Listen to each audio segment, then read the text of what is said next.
emotional. Yeah, Talaga emotional ano siya ka. talaga. Konting bagay lang eh. Hala, lumuluhan na. Anong problema?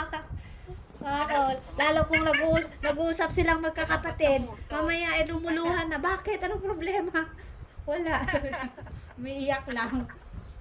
Hindi, ganun naman. Sound downers yun. Pagdating ng hapon, ganun, iyak na. Sound downers yun. They're asking if you're pogi. Then, of course, you're my husband, so you're so pogi. Siyempre, siyempre. Pogito. Oh. No, what are you say? You guys saying if I'm all of you guys met me already. You're more pogi now. Pogi talaga. Yeah, but I'm turning into a piggy because my wife is feeding me so much. Ano Oh, that's the role of a wife. Eat, eat, eat. Kain siya ng kain, pinipigilan ko kumain ng maraming kanin, pero ewan, hindi ko mapigil. Di ba, Piggy? Yung masyado kasi, yun, nagkakadiabetes pag nagkakaedad.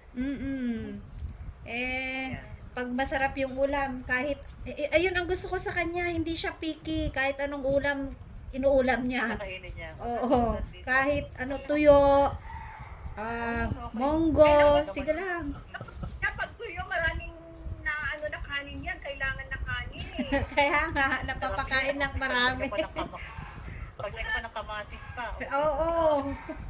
Hindi siya picky, kaya kahit anong ulam, walang problema. So, saan pala kayo nakatira? Sa Baguio ba kayo?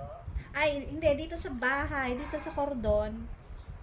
Kasi dalawang bahay ito, yung isang bahay, yun yung main house. Tapos nabili namin itong isang bahay, kaya dito na kami nakatira.